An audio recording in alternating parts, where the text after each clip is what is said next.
Hola, ¿cómo están?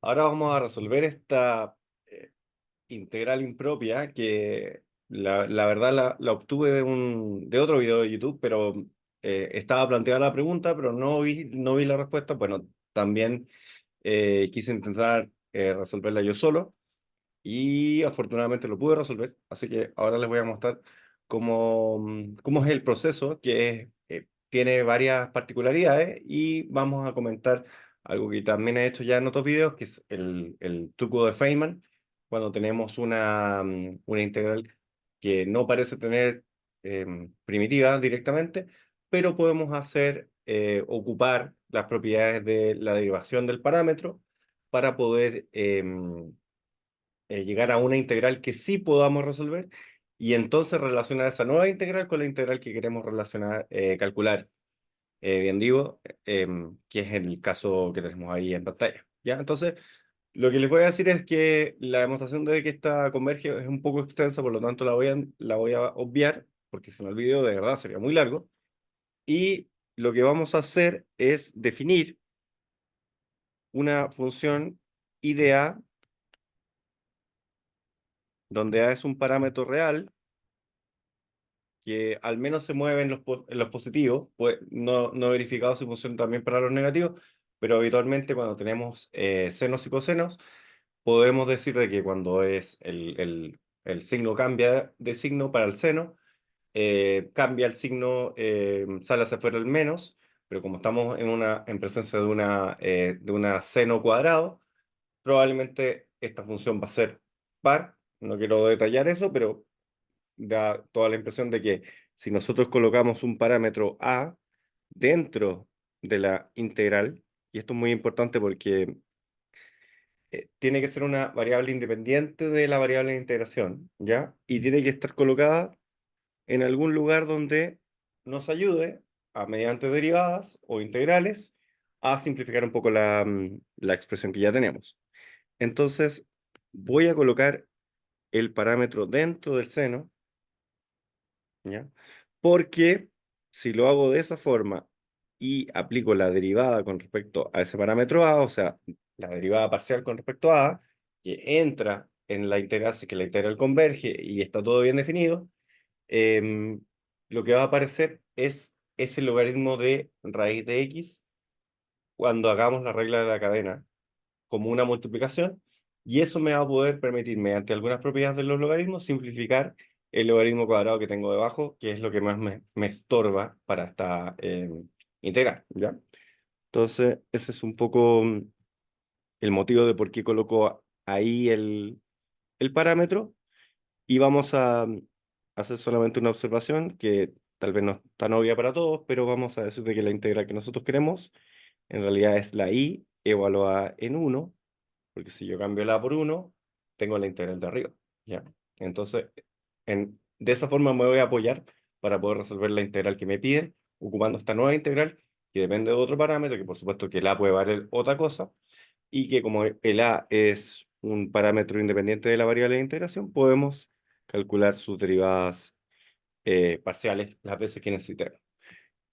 Voy a hacer otro comentario y decir de que vamos a recordar algunas propiedades de los logaritmos, que dice que logaritmo de x elevado a cualquier número, vamos a ocupar la letra b para que no se confunda con el parámetro a. Es exactamente lo mismo que b veces logaritmo natural de x, siempre y cuando el x sea positivo. Pero aquí estamos trabajando en particular para los mayores o iguales que el 1, ¿ya? ¿Por qué el mayor o igual que el uno? Porque estamos trabajando en ese dominio de integración, ¿ya? Entonces no nos interesa que esa propiedad no se cumpla para todos los números x, ¿ya? Pero sí se cumple para todos los b pertenecientes a los reales, ¿ya? Entonces, eso quiere decir de que cuando yo haga la derivada con respecto a a, va a aparecer un logaritmo de x, pero eso lo voy a poder escribir de otra forma para que pueda simplificar el logaritmo cuadrado que tenemos debajo. Entonces, tal como lo anuncié, lo que voy a hacer es la derivada parcial con respecto al parámetro a ambos lados, de la igualdad, ¿ya? Por lo tanto, en el lado izquierdo yo tengo una función que depende de A, por lo tanto aquí voy a colocar simplemente y' de A. Y en el lado derecho tengo una integral y como estoy derivando con respecto a una variable que es distinta a la variable de integración, lo que hago es derivar término a término, pero considerando la a como la variable y la x como una constante para la derivada, ¿ya? Pero voy a hacer otro comentario, aprovechando el poco espacio que me quedó acá, de que seno cuadrado de cualquier ángulo, por ejemplo teta, también la puedo escribir como un medio menos un medio de coseno de dos veces ese mismo teta. Y bueno, ahí fallé con el color, pero la expresión está bien definida, ¿ya? Entonces, lo que voy a hacer es no derivar seno cuadrado porque me va a aparecer un 2 un seno, un coseno, y yo quiero que esto se mantenga dentro de ciertos márgenes. Por lo tanto, imaginemos que ya reemplazamos seno cuadrado por lo que está ahí. Por lo tanto, me va a quedar la integral de 1 a infinito. Y aquí me va a quedar, bueno, la derivada de un medio con respecto a o con respecto a cualquier variable es siempre cero. Por lo tanto, aquí voy a tener un cero siempre y cuando tenga y mantenga este denominador que es constante para la derivada con respecto al parámetro, porque abajo tengo una constante para el parámetro a. La variable es a para la derivada y después integramos con respecto a x, ¿ya? Por lo tanto, x cuadrado, cuadrado de x se mantiene porque es una constante. Y como yo tengo menos un medio de coseno de 2 teta, que en mi caso el teta vale a por logaritmo natural de raíz cuadrada de x, aquí me va a quedar la derivada de coseno es menos seno, por lo tanto pasa de menos a más, un medio, ¿ya? Por ahora es seno de dos veces ese ángulo, ¿ya? Por lo tanto aquí voy a escribir dos veces este ángulo por logaritmo natural de raíz de x, ¿ya? Y a su vez, por regla de la cadena, tengo que derivar por la derivada de a por logaritmo de raíz de x con respecto a es simplemente el logaritmo natural de raíz de x. Y ya no tengo que hacer más regla de la cadena porque esa es la constante que acompaña a. Muy importante eso, no se confundan con que aplicamos regla de la cadena, porque siempre tenemos que tener en mente con respecto a qué estamos derivando. Aquí voy a agregar el diferencial de x, porque también es una constante, por lo tanto también lo mantengo de alguna forma. Y bueno, se cambia un poco el color, pero se entiende. Y ahora lo que voy a hacer es, antes de continuar, voy a arreglar un poco la expresión que tengo aquí. Voy a decirte que esto sigue siendo y' de A y voy a ajustar un poco. Entonces, bueno, veo que tengo un logaritmo de raíz de x. Entonces voy a ocupar la propiedad de arriba para decir que esto es logaritmo de x elevado a un medio. Por lo tanto, el un medio puede bajar, ¿ya? Entonces, a lo que voy a llegar es... pero tengo un pequeño error que aprovecho de corregirlo, que ahora el nuevo ángulo es dos veces a por logaritmo de raíz de x. Por lo tanto, por la regla de la cadena, si bien yo tenía que multiplicar por logaritmo de raíz de x, pero me faltó la otra parte de la constante que es un 2. Ya, ahí sí, qué bueno que me di cuenta porque era un error bastante tonto para mí. Bueno, a cualquiera le puede pasar, pero estoy diciendo que justamente estoy cambiando el ángulo. Por lo tanto, yo estoy aplicando la derivada para esta expresión, la un medio de menos un medio coseno de 2 teta. Por lo tanto, cuando hago la derivada me queda un medio de seno de 2 teta por la derivada con respecto a lo que acompaña al 2 teta, que en mi caso es 2 por logaritmo de raíz de x y derivado con respecto a cancelo la y me queda simplemente dos veces el logaritmo de x. Ya, pero ahí me faltó el 2 en resumen. porque teníamos un 2 multiplicado por el a y también un logaritmo natural de raíz de x. Ya, entonces esto es lo que yo estaba diciendo, que el logaritmo de raíz de x es un medio del logaritmo de x cuando estamos en este dominio. Por lo tanto, cancelando con ese 2, ¿ya? Puedo dejar, bueno, hay otro medio, así que voy a sacar ese un medio hacia afuera. Esto es un medio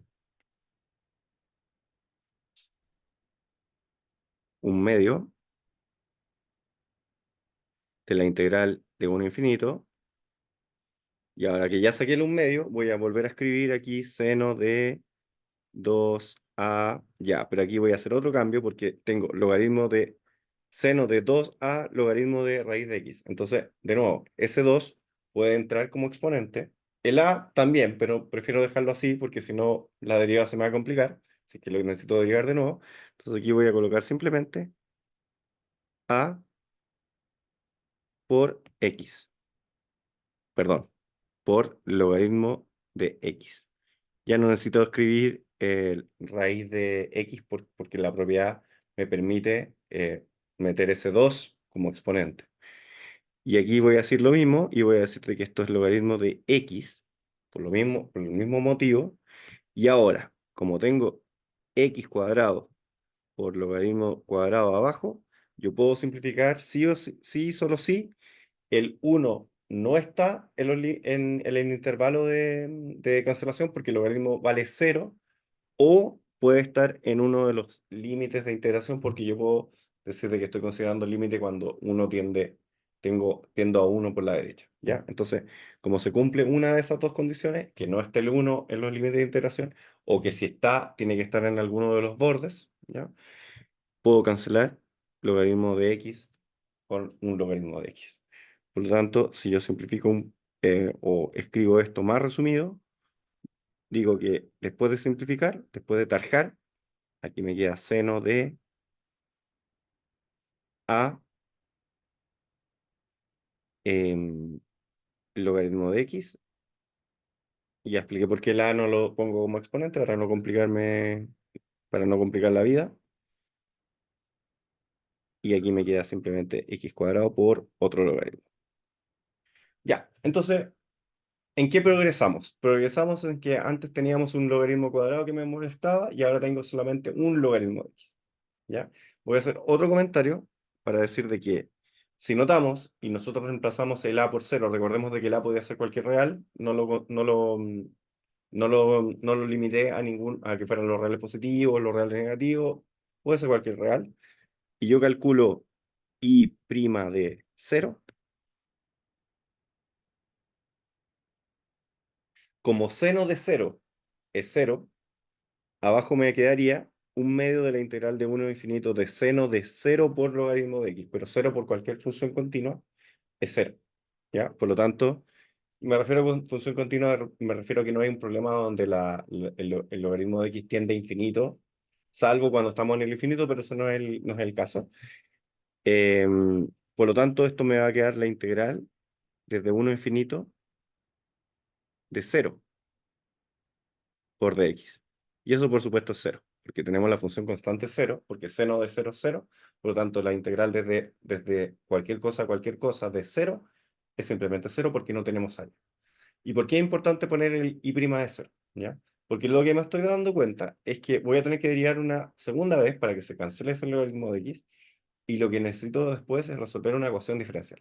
Entonces, como voy a resolver una ecuación diferencial, necesito tener información sobre algún valor de i' para calcular cuánto vale la solución particular de la ecuación diferencial que yo necesito. Y voy a además aprovechar de decirte que si yo evaluaba em, en cero la original antes de derivar, también tenía seno, pero seno cuadrado, pero seno cuadrado de cero también es cero. Por lo tanto, esto también va a ser la integral desde 1 a infinito de la función constante cero, por lo tanto también es cero. Entonces ya tengo dos condiciones de inicio, ¿ya? ¿Por qué necesito dos? Porque me doy cuenta que como tengo que derivar por segunda vez, lo que voy a tener que resolver es una ecuación diferencial de segundo orden, por lo tanto necesito dos condiciones de inicio, ¿ya? El cero lo elijo porque es lo más simple, ¿ya? Entonces ahora lo que voy a hacer es derivar una segunda vez con respecto a el parámetro a, a ambos lados de la igualdad. Y por supuesto, aquí me queda una derivada simple, pero de orden 2 y prima prima del parámetro A. Y ahora, como la expresión también arriba me queda un poco más limpia, va a ser más fácil de derivar esta vez. Entonces aquí me va a quedar, bueno, mantengo un medio porque es una constante, por la integral desde 1 a infinito. Y aquí me va a quedar coseno de logaritmo natural de x por a, multiplicado por lo que acompaña al a, que ahora lo hice directamente, es logaritmo natural de x por regla de la cadena. Recuerden que el signo se mantiene porque la derivada de seno es coseno, ¿ya? Y abajo me va a quedar un x cuadrado y solamente un logaritmo que inmediatamente puedo cancelar con la derivada, con lo que me ocasionó la derivada. Y entonces mi segunda derivada va a ser la integral desde 1 a infinito, y aquí hay mucha gente que se puede haber desilusionado porque eh, pueden haber hecho esto con mucha alegría, como yo, y darse cuenta que llegan a una integral que sigue siendo muy desafiante de resolver. ¿Ya? Entonces, quedémonos con la idea de que la segunda derivada de esta función I de A que definimos ahora es esa expresión. Y lo que les digo, tal vez esa integral no se ve tan fácil de resolver, pero voy a pausar el video y vamos a continuar y vamos a introducir un nuevo concepto. En realidad no es nada nuevo, pero vamos a introducir un cambio de variable para poder resolver esa integral sin mayores dificultades. Ya, entonces aquí es un resumen de lo que obtuvimos después de mucho escribir, de que la segunda derivada de y con respecto a es un medio de la integral de 1 a infinito de coseno de a logaritmo de x dividido por x cuadrado de x, y sabemos que y' de 0 es igual a y de 0, aquí me quedó un poco torcido, así que lo voy a corregir. Y lo que me piden encontrar es, por supuesto, y1 del original, ¿ya? Entonces, me doy cuenta de que, bueno, el a logaritmo de x, en realidad no importa mucho la a, ¿ya? Pero lo que me dificulta la integración es el logaritmo de x que está ahí. Entonces voy a introducir una variable z, ¿ya? Que sea logaritmo natural de x, ¿ya? Como dije, el a no me importa de momento, ¿ya? No es el problema de la integración. Por lo tanto, también puedo decir de que x es igual a e elevado a z, ¿ya? Y si tengo x en el denominador, en realidad 1 sobre x es e elevado a menos z, ¿ya? Ahí no he hecho ninguna derivada, solamente estoy haciendo las respectivas derivadas funciones inversas de mi cambio de variable. Y voy a decir de que dz es igual a dx dividido por x. Y que cuando x vale 0, perdón, cuando x vale 1, logaritmo de 1 es 0, por lo tanto los nuevos límites de integración van a quedar entre 0 e infinito, porque el logaritmo de infinito, o límite cuando x tiende a infinito de logaritmo de x, también tiende a infinito. ¿Ya? Entonces, mi nueva integral, que sigue siendo i2' de a, va a ser, notamos de que hay un x cuadrado, pero lo puedo escribir como x, y la otra lo voy a escribir como x, y uno lo voy a agrupar con el de x, por lo tanto, eso es de z, ¿ya? El otro x es 1 dividido por x en realidad, y dijimos que eso era e elevado a menos z, lo que tenemos ahí. Y coseno, claro, coseno de a por logaritmo de x se va a escribir ahora como coseno de a por z. Voy a escribir todo eso que dije en una integral de z, por lo tanto aquí va a ser 0, infinito, y aquí va a ser coseno de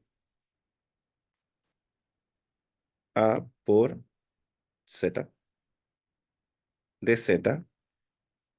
Y claro, en lugar de escribir dividido por 1 dividido por x, voy a poner aquí e elevado a menos,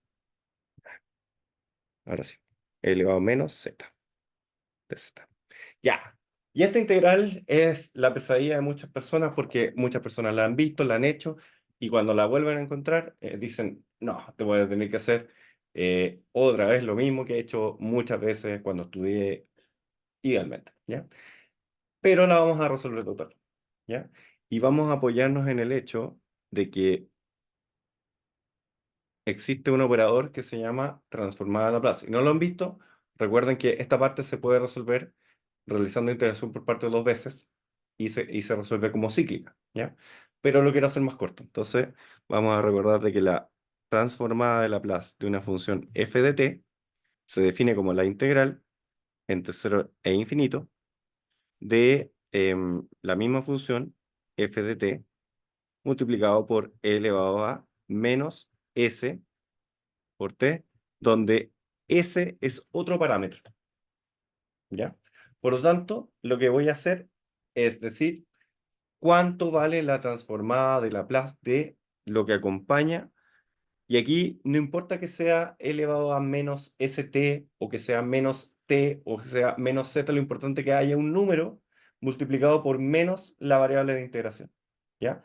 En mi caso, el número para conceptos de la transformada de Laplace, mi parámetro s, que es el parámetro de la transformada de Laplace, no el a, vale 1, porque ese menos z está multiplicado por nada. Entonces, como no está multiplicado por nada, en realidad es la transformada de Laplace evaluada en 1. Recordamos de que la transformada de Laplace va a ser una función distinta evaluada en este parámetro s, ¿ya? Por lo tanto, lo que yo voy a calcular es la transformada de Laplace del coseno de AZ, ¿ya?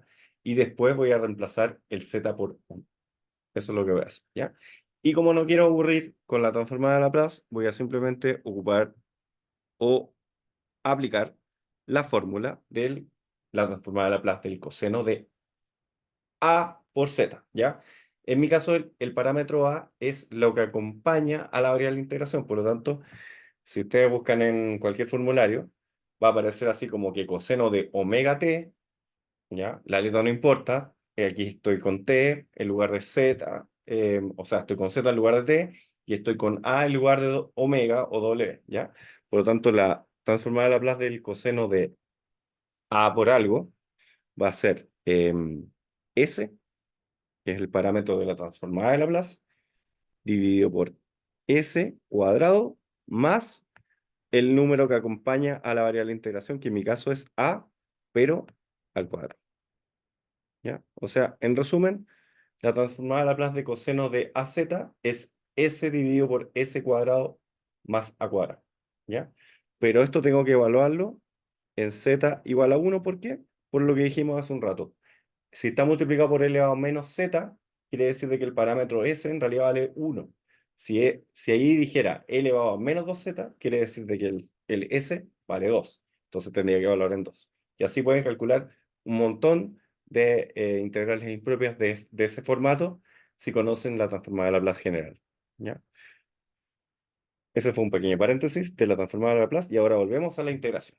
Entonces, ahora cuando evalúo en 1, esto me va a quedar 1 dividido por, bueno, un medio, pero el un medio lo puedo sacar afuera. Y aquí me queda 1 al cuadrado, que es 1 más a al cuadrado. Entonces voy a seguir escribiendo en rojo el a, para que nos acordemos de que es el parámetro del truco de Feynman.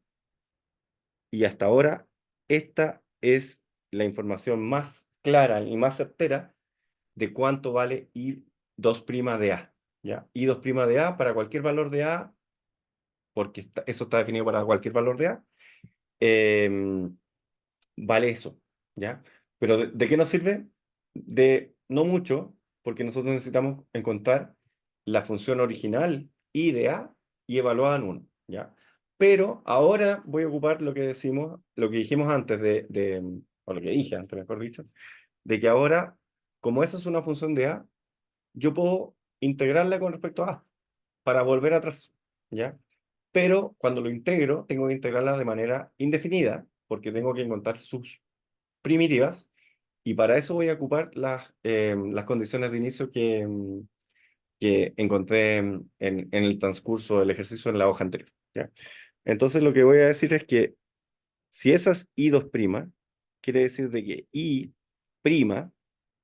de A va a tener que ser la integral de esa expresión, pero integrada con respecto a A.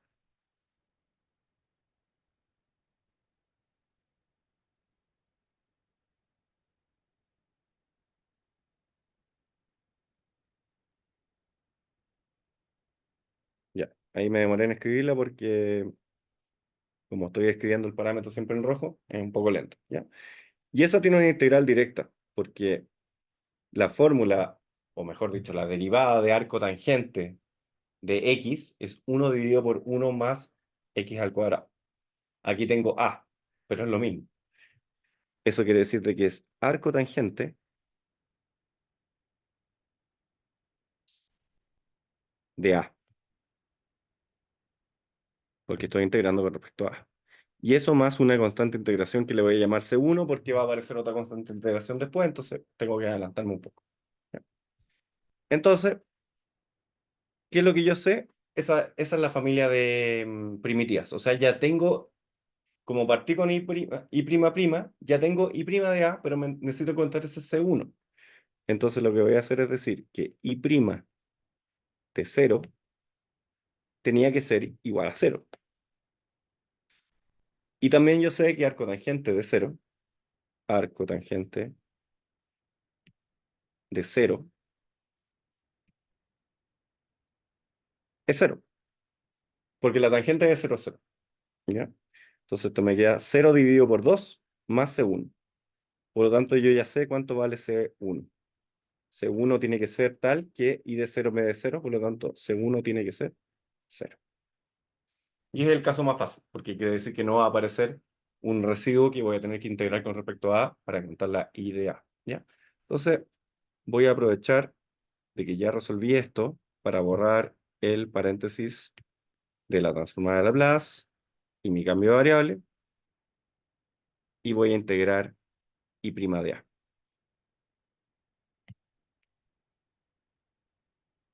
Entonces, I de A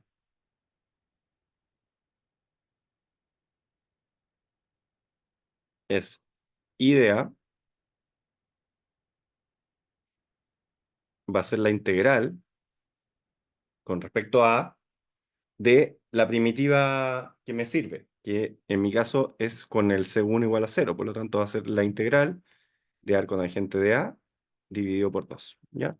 Y por supuesto que el 2 solamente modifica la expresión, pero no afecta en cómo las vamos a integrar, ¿ya? Y arco tangente también probablemente es una integral que más de alguna vez alguien ha tenido que hacer, así que la voy a hacer rápidamente. Esta sí la vamos a hacer por partes. Vamos a decir de que U es arco tangente de A y de V vamos a decir de que es de A dividido por 2 si se quiere, para no sacar la constante hacia afuera, ¿ya? Entonces aquí vamos a poner arco tangente de A y vamos a hacer rápidamente su diferencial y su primitiva. ¿Ya? Entonces la diferencial de arco tangente de A, como ya dijimos en el ejercicio anterior o la etapa anterior del ejercicio, es simplemente 1 dividido por 1 más, y aquí vamos a colocar en rojo, diferencial de A al cuadrado. Y si lo hice así con el de V, el V solo va a ser A dividido por 2 más cualquier constante de integración, o sea, en mi caso voy a ocupar cero. ¿Ya? Y ahora voy a encontrar I de A. Entonces, I de A va a ser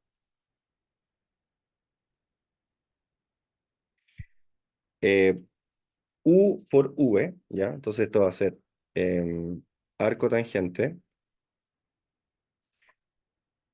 de A por A, o sea, voy aquí a colocar un A por un punto, y dividido por 2.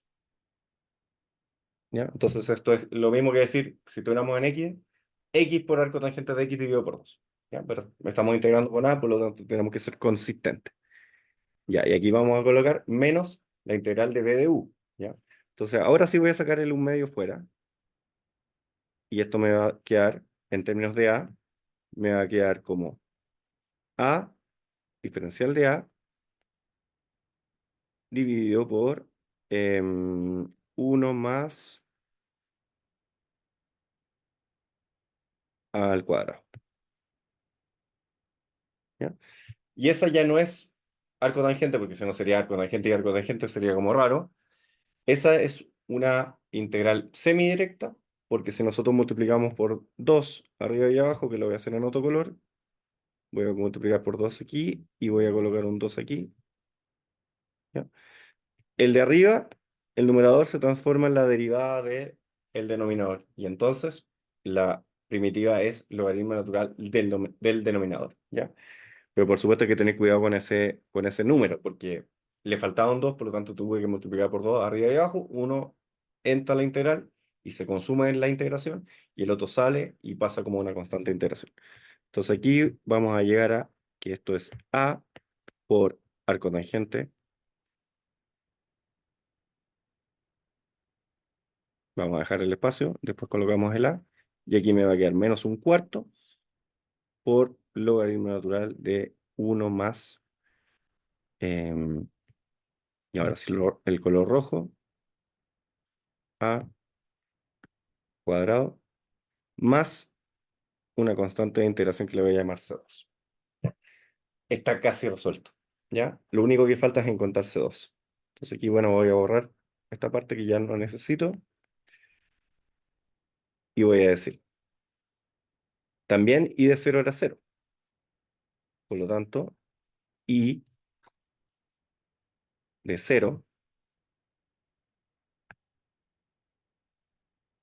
es 0 por arco tangente de 0, es 0 por 0. 0 dividido por 2 sigue siendo 0. Menos un cuarto del logaritmo natural de 1 más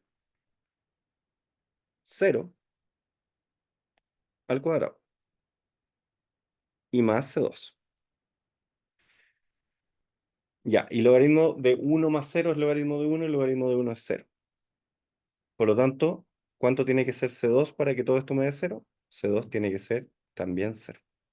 O sea, las dos constantes me dieron 0. Eso no quiere decir que en un problema eh, análogo o muy parecido a este, siempre las constantes sean 0. Es solamente una casualidad del problema, ¿ya?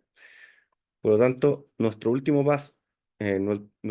paso, pase final, em, va a ser, dada la I de A correspondiente, que es con la constante de integración C2 igual a 0, tenemos que evaluar en 1 y calcular. Y de 1 va a ser, mantenemos el rojo, 1 por arco tangente de 1, que eso ya no es 0,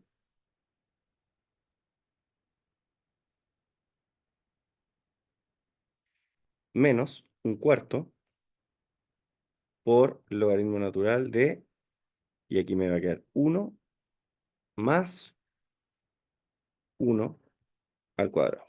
Pero 1 al cuadrado sigue siendo 1, pero está sumado con otro 1, por lo tanto me queda el logaritmo de 2. ¿Ya?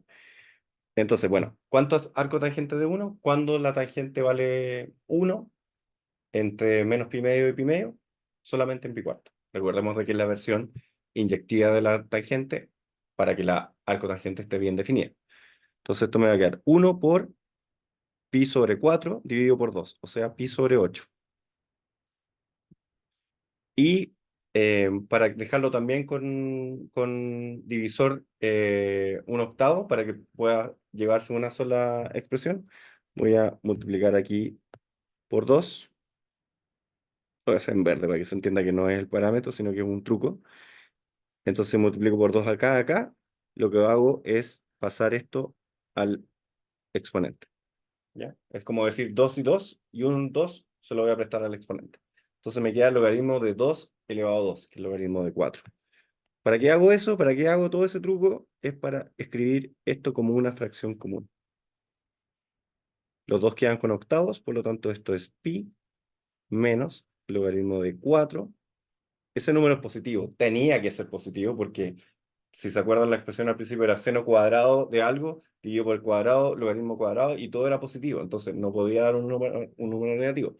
Pi es más grande que el logaritmo de 4 y está dividido por 8. ¿Ya? No es necesario que digamos cuánto es con decimales porque tenemos una muy bonita solución de manera exacta, ¿ya? Entonces la respuesta sería pi menos logaritmo de 4 dividido por 8 o alguna forma alternativa que lo quieran escribir, o si lo quieren estimar lo pueden hacer con la calculadora. Me parece que da 0 punto algo, es un número pequeño. ¿Ya? Entonces, hasta aquí el video. Espero que les haya gustado el truco de Feynman, aplicado dos veces para llegar a una ecuación diferencial que tuvimos que encontrar constante de integración, que la fuimos describiendo en el camino. Después llegamos a una integral no tan fácil, pero que la resolvimos con un cambio de variable, y después ocupamos la transformada de Laplace para hacerlo más corto. Después la primera integral, cuando queremos integrar con respecto a, es bastante directa. La segunda no es tan directa, pero es conocida, ocupamos integración por partes. Y ya cuando tenemos toda la resolución, podemos encontrar la siguiente constante de integración. Y después lo que había que notar es que la integral que nosotros estamos buscando es el caso particular de I de A, cuando A vale 1 y está súper verificado. Verifiqué los números con una calculadora, así que no hay ningún error. Espero que se haya entendido. Suscríbanse al canal Natumáticas. Yo soy Natolino y, como siempre, muchas gracias por ver. Chao, hasta la próxima.